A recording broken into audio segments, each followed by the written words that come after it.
So thank you everyone first for coming to our talk. We're going to give a quick overview what this is about.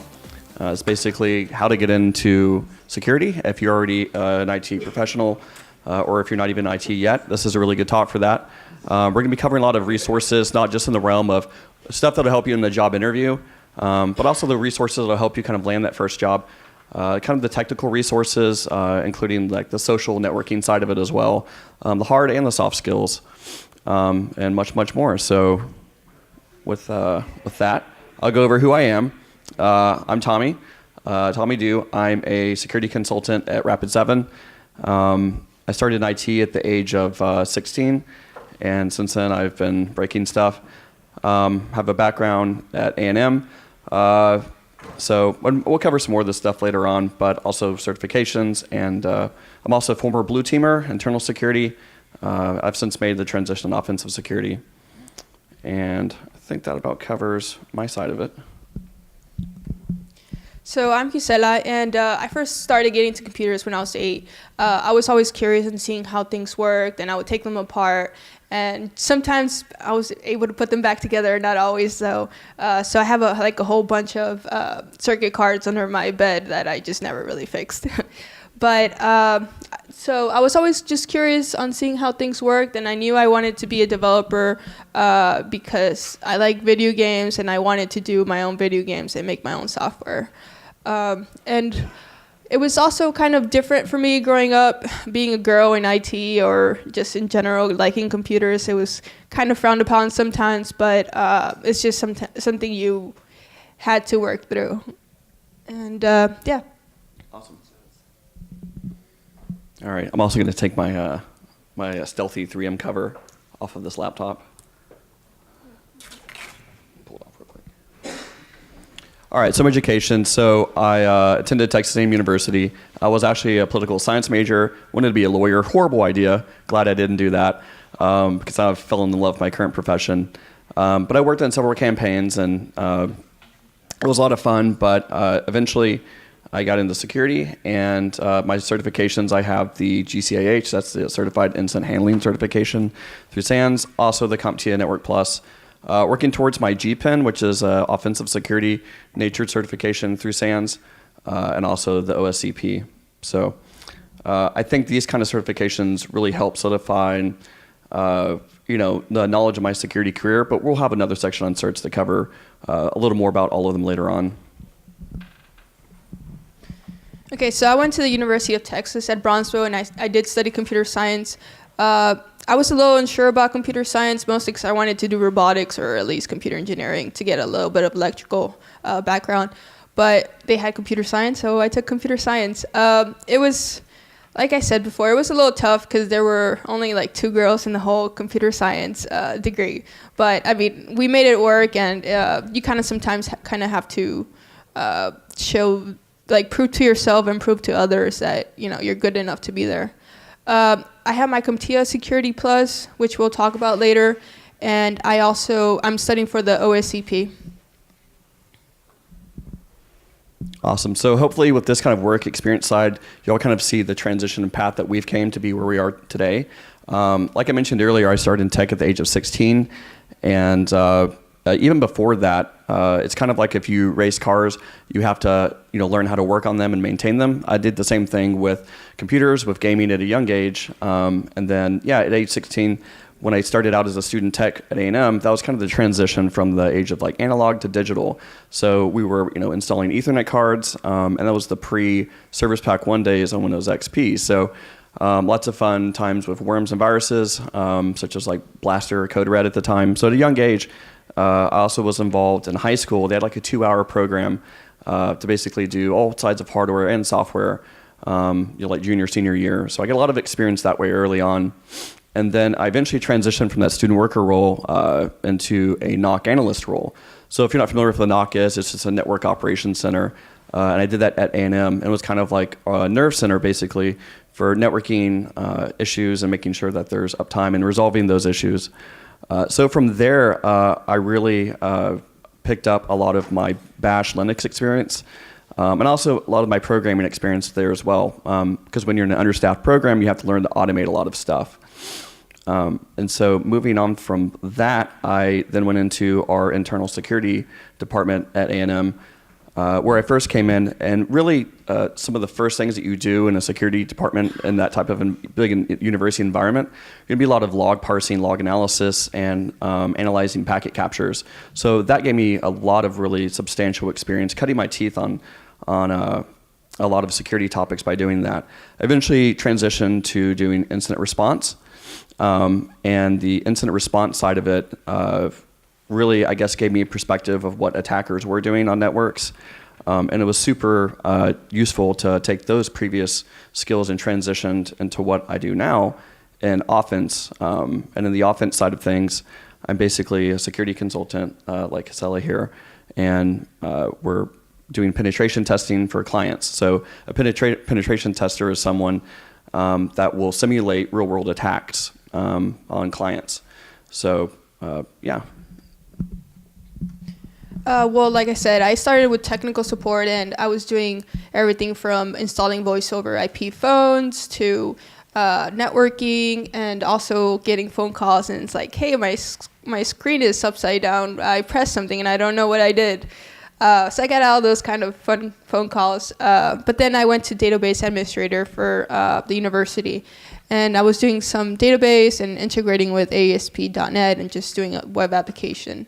But after I finished college, I moved to Austin. I wanted to get a developer job, but the whole catch-22. So I was like, well, I'll go in QA, and then from there I'll jump into development. But I found out that I was pretty good at quality assurance, just breaking things, and it was more fun sometimes than building them. But so it's just breaking things, and I figured a lot of vulnerabilities, and I kind of started liking it, and I stayed with it for 6 years. But then after a while, I kind of started getting a little bored of it, too repetitive. And my husband told me that I should follow my passion, which has always been security, but when I was growing up, it wasn't really a career. So I decided to follow that, and I started studying for the CompTIA Security Plus, and then a little bit short after that, I got into Rapid7, which is a really great company to work for if you're doing like beginner entry level. They have different programs. Well, we'll come up to that a little bit later. Yeah. Getting excited about that. Okay, so why are you interested? Why are you here? What drives you? What this kind of career requires you to always keep learning new stuff. It's not just like you get the job and that's it, I'm done. There's always new things coming up, so you have to have passion, because without passion, you're going to give up and you're not going to want to do this anymore. You're like, well, I feel like I'm always having to read and study and stuff, and I want to do something else. So you kind of need this to be in the security field. All right, so I think to kind of transition what Gisela mentioned with passion is certainly something that's going to be a driver for all of the kind of things I'm going to list now. And we were talking about this and what we think that really makes a good security professional and security analyst, which is kind of a generalist term in our industry, are really three kind of technical areas that we think are really, they really solidify that foundation that you need in a lot of these positions. First and foremost, networking. Learn TCP/IP. It will open so many doors for you, and it's something near and dear to me because that is the kind of like large background that I came from. It really gives you that understanding of how things not just move from A to B, but also to XYZ, like around the entire world. So having a solid understanding of networking is really great. Operating systems, so preferably, there's Linux and Windows, preferably become a master of at least one of those. That's really going to, I guess, help you understand certain environments that you're going to be in with either your clients or the company that you work for. And then the third section that I think that really helps have a proficiency would be scripting. And you don't need to be a full-blown developer, but that certainly helps to come from a development background or to be interested in that. But just having an idea of scripting something like an interpreted language like Python is very useful. And if you're going to be working in a Windows environment or you prefer that, PowerShell, of course, is incredibly useful. So really with those three technical, I guess, foundations, those really set you up to, first you have to build it, then break it mentality in security. And you can continue being a builder too if you want. That's totally awesome. But what really drives all three of those and what keeps you interested in it is the idea of having that passion and continuous learning all the time. Security is not a field that like we go home at 5 and we're just like hands off, I'm done. You always have to be learning, always have to be hacking, always have to be continually bettering yourself. It's such a dynamic field and things change all the time. Having that background will just take you pretty far. And now we go into security positions. So in security, they borrowed a lot of terms from the military, such as red teaming and blue teaming, and we kind of help identify in this talk a lot of different security positions based off that kind of coloring system. And then they even have something called purple teaming, which we'll get to here in a second.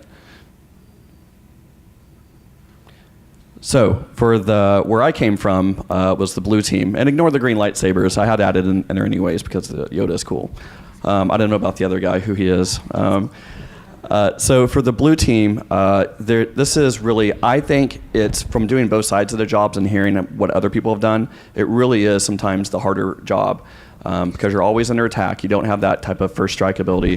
You're always going to be on the defense. So within blue team, within defense security jobs, you'll usually be working on an internal security team, so under the title of like a security analyst. And kind of like what I mentioned earlier, what I was doing, you're going to do a lot of times log parsing, looking to kind of build, maybe you have the IDS, a security product that gave you an alert. You may have to go track down in the logs and see what happened from start to finish. Maybe confirm if there was a breach or an attack on your network. And from there, you also can do incident response, where you're going to have to go out and kind of like put fires out for a company, or for either your internal company, or you can do a consulting realm of that as well. So, and on top of that, there's also people that do reverse engineering of malicious software. Usually that title would just be like a malware analyst. They can have them in-house sometimes, or sometimes you can even write like signatures for security products as well. And you can be a security researcher on that side.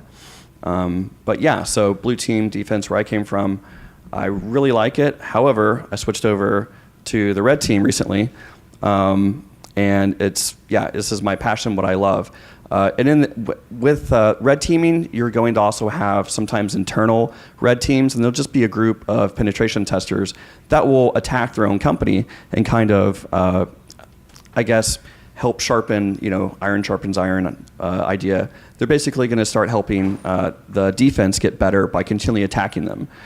Because if you only have maybe one incident or no incidents at all a year, you really don't get that real-world experience. You can also do consulting, like what we do as penetration testers. So yeah, we'll basically come in and attack a network and kind of to demonstrate that real-world threat, whether it be through something like social engineering, where maybe you're sending phishing emails to people to try to get them to click on it, or even physical assessments where you're going to come in and maybe have to pick some locks, sneak into a company, do tailgating, clone badges, stuff like that. So it's really simulating some of these attacks that do happen to companies. You can also be a security researcher, and kind of the manner that people reverse malware. You can also do security research to try to find vulnerabilities and exploits and develop those. Also for Rapid7, like we develop for Metasploit. So there are people that's all they do, or develop for these offensive security tools. And so another thing that we wanted to talk about too are certifications that can help you in the security realm to get better. So some of the certifications that I mentioned, I'm wearing my SANS shirt today too. But for SANS, I can't say how awesome they are any more than they speak for themselves. They have the course that really helped me in SANS to kind of, I guess, get that mindset of what attackers are doing was the SANS 504 incident handling course. Was super useful. And then also took SANS 560, which is the offensive security course. But SANS is awesome, but they can be a little bit pricey. So if your employer can't pay for it, or you can't yourself, you can also do like a work study program. It's about $1,200, but you basically TA for the course for a week. And yeah, SANS is super awesome stuff. And then there's also offensive security, which covers the OSCP, and that's very much a penetration tester's certification, and it really helps to do very practical real-world experience and very hands-on labs that you can then demonstrate, hey, I can do this too. And like I was previously talking about, I have the Security Plus, which is a pretty much entry-level security certification. It's not as expensive as the OSCP or even the CEH, but it's a great certification to get your feet wet. It's not hands-on, so it's more of theory, like physical, like locks and stuff like that. But it's also this disaster recovery plan, and just kind of it's like has a management section and kind of a little bit of the offensive side and defensive. But it's a good certification to kind of get your feet wet. And then there's also the CEH, which is the EC Council, and that one is a good certification just to get a little bit of, it's a little bit more hands-on the Security Plus, but it's a good way to learn the tools that you use for doing penetration testing. Something that we do want to bring up is not all companies require certifications, and you kind of want to just research the company that, or the kind of job that you want, and see if they require certifications. I personally think they are worth it. Sometimes it's just a little checkbox that HR needs to just check off so you can get it further into the interview process. But they are expensive, so try to consider what your goals are. Don't try to get all the certifications, because then it kind of looks like you're not really like focused and you just want to learn everything. And that could be a bad thing sometimes. But yeah, so definitely recommend them. The one that a lot of, if you want to go into penetration testing, OSCP is the standard in most of them. So you can always try to get something like that. Oh, hold on. One more thing too. So we also kind of should have mentioned the CompTIA. The Networking Plus one is really good too, and one that we really like because it's not just the certification, but also helps open doors of concepts that you may not have been introduced to through other formal education or experience. And so yeah, the Networking Plus for me, and I think really helps solidify. Oh, there are these really cool concepts like TCP/IP, and yeah. So and they're not that expensive either. So it's something that you can totally do on your own. All right, so we'll cover InfoSec Meetups. So another good way to get security experience is also to do the social aspect of it. And one thing that we're kind of fortunate here in Austin to have are a lot of awesome meetups. And if you're not from Austin, there are other great meetups too that will usually happen through some of these organizations. Something that's near and dear to our hearts is AHA, the Austin Hacking Association. They've been known to go by a few other names associated with that, but it's here in Austin at the end of every month.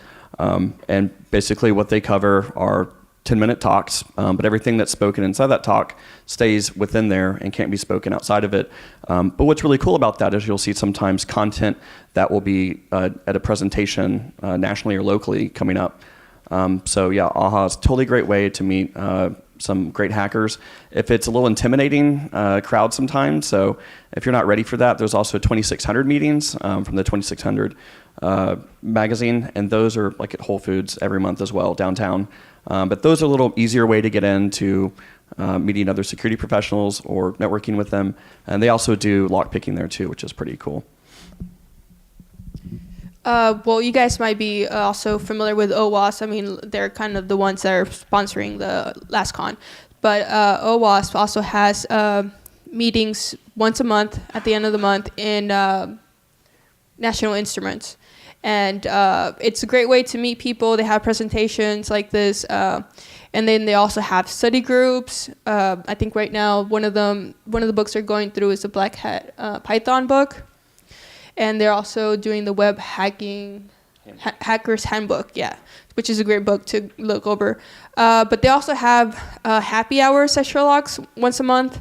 So it's a great way to socialize, meet people that are in the industry. It's also a great opportunity just to get to know them. You never know, they might know about a job, and might reference you or something. So it's always a great way to meeting people. And also the ISC squared, they meet once a month, and indeed, you don't have to be certified to go to this meeting, so you can go. And like they also have presentations, and they have free pizza and everything. So something fun to check out.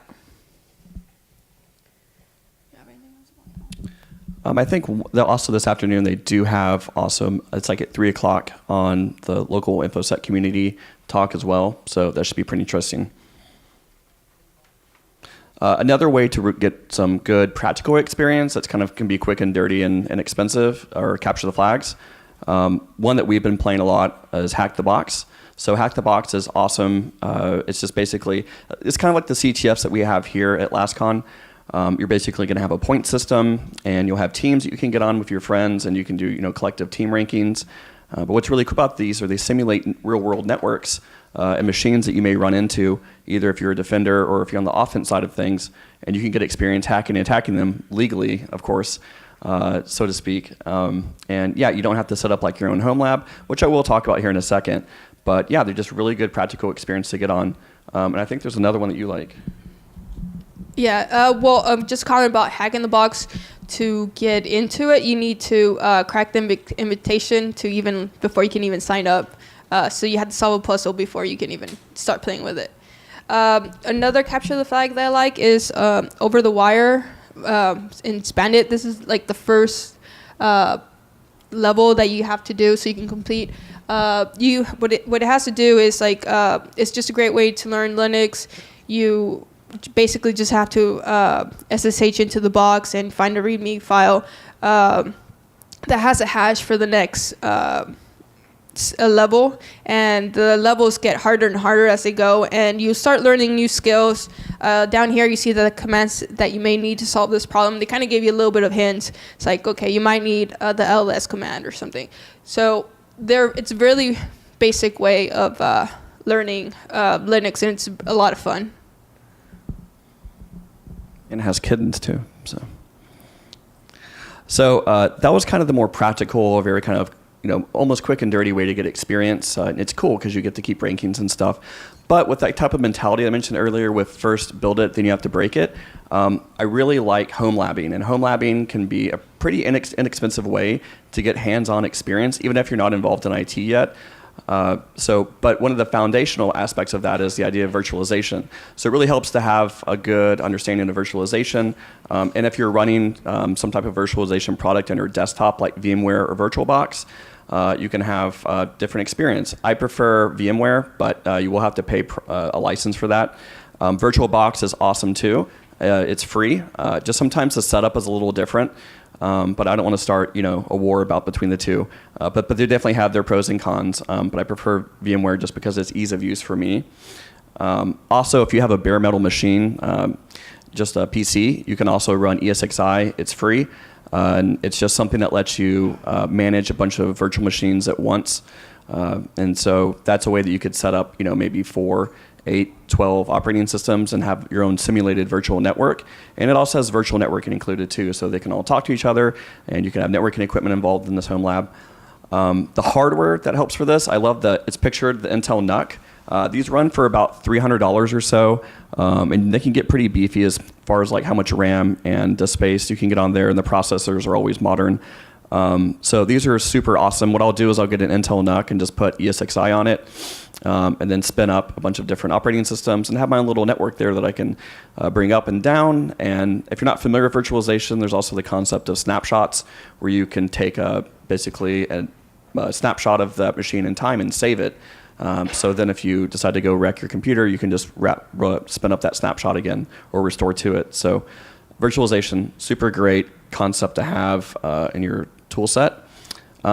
But when you're building out that home lab, when you're deciding, okay, I have the hardware, what do I want to do next? The software that's out there for it are things like Metasploitable, which we have at Rapid7, and it's all open source. Is basically something that is just a Linux operating system that has a ton of common and popular vulnerabilities that you'll either run into in a penetration test or you may have on your own network. So Metasploitable is pretty awesome. And then there's also Security Onion, which is kind of like the if you're familiar with Kali Linux, the offensive security distribution, this is like the defensive one for defenders. And there are a lot of defensive tools on there, like an IDSs or log analysis tools or SIEMs, if you're familiar with those, which are basically just log aggregation tools. And also good ideas to build out your own domain controller. I think Microsoft has like student licenses that you can get if you're a student, and you can build out your own domain controller and set up some clients and associate it with that domain controller. And then you can start attacking them, and you can start looking at the traffic with things like a network tap. I have one pictured here. It's a throwing star from Great Scott Gadgets. You can basically hook up Ethernet cables to it and tap the traffic, send it to a distribution like Security Onion, and see your own attacks against these systems in real time. And I think that's a really cool concept to get into, because then you're seeing what's happening not only with your own tools, but you're seeing what it looks like in your logs when you use those tools. And just having that practical hands-on knowledge really helped me, I think, get that kind of homework done at home, rather than having to look at stuff like that on your own network at work when you don't even know what it could look like. And also, it's a great place to play with tools that may crash maybe one of the servers that you're working with a client, and so you can know maybe how dangerous a tool could be. So yeah, it's all super great stuff to get into. And also, if you have a home lab, it's a really good idea to also get like use Cisco equipment off eBay or something like that, and especially if you're interested in the networking side of it, and just get that used networking equipment, set up a switch at home, and you can hook up all your different computers to it. And yeah, it's a great, inexpensive way to get experience. So, what do you think on home labs? Also, Goodwill is a good place to find stuff like that too. Yeah, Goodwill. Oh, that's you. Okay. So the Raspberry Pi, I mean, it's a very easy way, inexpensive way of playing with it. You can install Linux on it. You can do so many things. But you could also build your own Pineapple. So it's a good way to play around with things. And it doesn't have to be just hacking or anything. Just, try to make anything that you like and learn the development skills if you don't have them. And so it's just a great way of learning things. Yeah, and to go off of that, one thing that I learned when I was in the NOC position was I got a good hands-on with Linux experience, and one of the things you can do is a Linux from scratch project. And what's awesome about this is you get to build your own custom Linux distribution, compiling your own kernel, and building everything from source. And it's a great way to understand how Linux works. It's a super cool project, and you can get a little Raspberry Pi and spin it up and decide to blow it up when you're done with it. So yeah, I like that. And we'll speak on conferences too, some good conferences to go to and what we kind of get out of them. We're obviously at a pretty good one here, last con. Something that is near and dear to me is DerbyCon. I've been going for the past couple of years. It's in Louisville, Kentucky every fall. And DerbyCon is about 2,000 people or so. But what's really good about DerbyCon is it's a very kind of intimate, very social conference. Iron Geek does a really good job of recording all the talks and getting them up pretty quickly the same day of. So you don't have to go sit in talks all day. You can also socialize with a lot of people that are very active in the security community. There's a thing known as LobbyCon at DerbyCon where everyone just hangs out in the lobby outside of the talks all day. So that's something that I really enjoy. There's also B-Sides. So B-Sides is really, and depending on what city you're in, B-Sides can have a different kind of crowd. Like in Augusta, Georgia, every year, that's the same week, and they have a Security Onion conference. So you have a lot of blue team defenders in Augusta at that time for B-Sides. Here in Austin, we have pretty offensive-minded security, so you get a lot of offensive security professionals. So depending on where you are, B-Sides is another great conference to get into. And it's named as derived as kind of the B-side of a tape, because DEF CON talks were getting so big, and so people started to basically hold their own conferences locally to be able to speak and get out. And so, yeah, B-Sides are awesome. Do you want to talk on some of the other ones? So Black Hat is more for the C-level, but it's also a great conference to go to if you're looking for a job. They have a lot of booths and everything. You can get a lot of information. You can even do interviews there. Black Hat is the week before DEF CON in Las Vegas, and then obviously DEF CON is in Las Vegas also. And they're really different conferences. One is really more formal, and that would be Black Hat's more formal and everything. DEF CON could be a big mess if you've ever been. But it is a great conference to go. they have so many different talks. They have villages if you're interested in Wi-Fi, or if you're interested in physical or lock picking. They have so many different villages. And one thing that I do recommend is, even though you might want to go to every single talk, you should take some time to go and to see the capture the flags of, or just try to be social and get to know people. It's a great way to just get connections and do networking. So don't miss that opportunity. DEF CON and all these conferences also have them up on YouTube. They take a lot longer than DerbyCon for sure, but you still can see them later.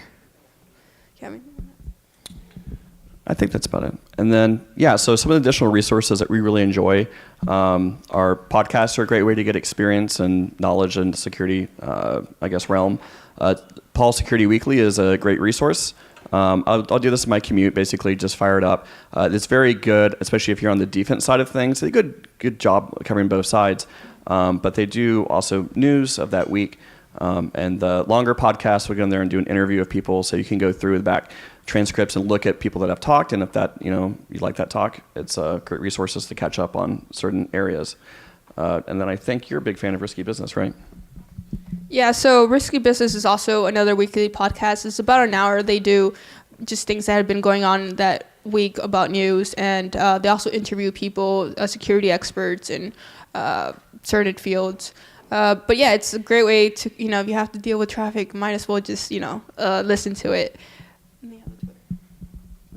And then as far as getting into news and new information about security, Twitter is probably like hands down, for better or worse, the best resource out there for information security knowledge. And I really like Twitter because you'll find things that, like someone's working on their project in GitHub, they'll usually talk about it on there first or get ideas from people. A lot of security things, like there's a vulnerability that just came out or new exploits. Twitter sometimes a place that you'll find that immediately. Also on Reddit, there's rnetsec. It's very kind of research focused, a lot of their topics. But what I really like about it is when I first got into security, I was like made it to goal to understand every post on there, because a lot of them are very like technically deep, or at least get an idea of what they're talking about. So yeah, I like Reddit's rnetsec subreddit, but it can sometimes be a bit, I guess, intimidating with its topics on there. But I'm pretty sure that like half the people that read it don't get it as well, so like me. But yeah, it's still a great resource. Job hunting. So hopefully a lot of the kind of things that we've been talking about can help give you an idea about the technical, social resources, so that when you do have that first job hunting interview, you can be pretty prepared for it. So they're the typical resources to go find jobs, like on LinkedIn, Indeed. I was talking about the NetSec subreddit. They also have a quarterly hiring thread as well. And so you can go on there and look at people, what their positions are and what have you. And then, so it's that. Those are really good ways to get your kind of idea of what a security job may be. And when you are in these sites searching for positions, a security consultant will usually be an offensive-minded position, but it can also be defense as well. And if you're looking on there and you type in like security analyst, that's a very super broad position, but a lot of times it'll also be like the defense side of things. So definitely take a look at those job descriptions and get an idea of what each one may be, depending on what you're looking for. Something to consider before even looking for a company is sometimes we've been in the field doing other things like QA or IT or development, but something to consider is, are you willing to maybe go into an entry-level position, because it might be a pay cut, and so it just has to be, are you willing to do it? Because sometimes, like the golden handcuffs, we get to a level where we're seniors in our current position, and then we kind of have to go to entry level, and sometimes it kind of sucks, but that's what you have to do.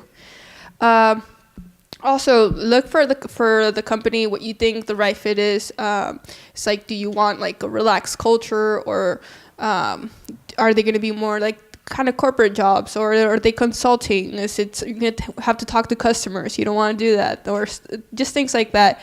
Also, look for companies that maybe have like entry-level groups. Like, for example, Rapid7 has this security analyst group where they get people from different backgrounds, like development, QA, blue teams, and they know they you might not have the security background, but you can bring a different perspective to the team. So something like that is also like a really great thing to look for. Yeah, and so also when you kind of find that job and you hopefully go in for an interview, we were thinking about some of the things that are questions, not just that you may be asked, but also things to ask the person that's interviewing you. So a good kind of question to think of is that maybe asked in your current role, what would you want to know now that you didn't before getting into it? And just kind of get an idea of, asking them about their current position and how, do they actually like it there? But on the flip side of that, also, anything on your resume is obviously going to be fair game. So be proficient if you do list it on your resume that you do know it.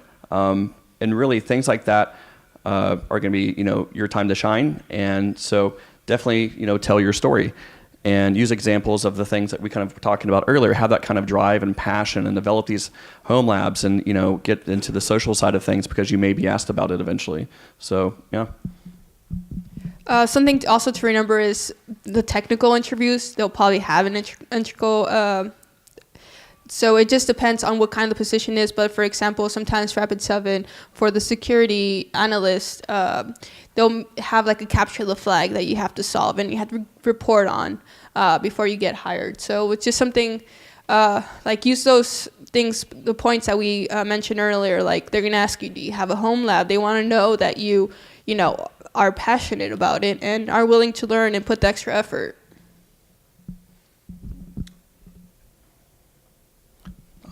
Contact info time. So yeah, definitely feel free to reach out with us if you have any questions on this or had any questions about any of the resources.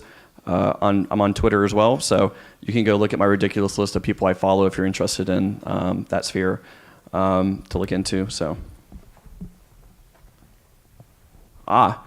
I think we have time for questions as well. So, do you have any questions? Yes, Fanny. Hi. So, what are some things, or what is the number one thing that you wish you knew before you started your transition? My transition to my current role now as a pentester. So I wish that I knew. So I was from a defense side of things, and that idea, everyone is like a customer to us. Every department is, and I moved into the consulting role. And in the consulting role, it's just very different because you'll have a new client, maybe a couple clients a week and different calls. And so you're going to be running into different companies all the time. And it gave me a lot of anxiety because of the transition of that was such a rapid pace of change. And, you work with a client and you may see them every year or not. But the consulting mindset of where you're going in and, doing the best job you can and doing a report and then moving on, that for me kind of was a new experience. Transitioning to that is very unusual. I think if you started out in consulting and were used to that now, that way of thinking, it would just come naturally. But to me, I had to adjust, I think, to the rapid pace of moving through clients all the time because I don't interact often with other departments at my company because I'm not having to make sure that check their security. I'm doing it for another company. So I think that was something I wish I knew it was going to be a difficult experience getting into it just with that mindset flip. Gisela, what did you have? For me, it would be how social it would be. I'm kind of an introvert, so I was pretty amazed how social the people are, for sure. We can be a bit overwhelmingly friendly. So, do we have any other questions? Yes. So you talked about your past experiences. How did you know you were ready to make the switch to security from wherever you were? Like you can do all these things, you can build a home lab or whatever, but at some point you're like, okay, now I need to start applying for jobs. What was that like for you? That's a really good question, actually. Thank you. For me, I actually had a friend that went over to our security department from where I was in the NOC, and I got to see a lot of the cool things they were doing. I went in as an entry-level position, and I just basically studied up for it. I don't know if I was even really technically as ready as, looking back on it, as I could have been. Just it was because I didn't realize, I think, how much there was to learn and get into it. And so fortunately I did get in as an entry-level position. And I don't think, I didn't think I was ready for it. In the first week, I actually got into that, into my team. They sent me to DEF CON, and like the lights came on in my head, and I was like, all these amazing things I could do. And I really grew up in that role. And Gisela, what was it like for you? I just got tired of doing what I was doing. I wasn't happy anymore, and I just decided to follow my passion. So, I think in this kind of position, since you are going to go into entry level, the sooner you do it, the better. And I mean, you don't have to just quit your job and start looking for positions and studying and stuff. But, just take your own at your own time. Feel comfortable with the topics that you might be asked about. Do we have any other questions? Bueller? No one? Bueller. All right. Well, on that, we'll go ahead and end it a bit early. Thank you, everyone, for coming out to this talk. And feel free to come up and talk to us in person if you have any questions that you don't want to yell at a room about. So, thank you, everyone.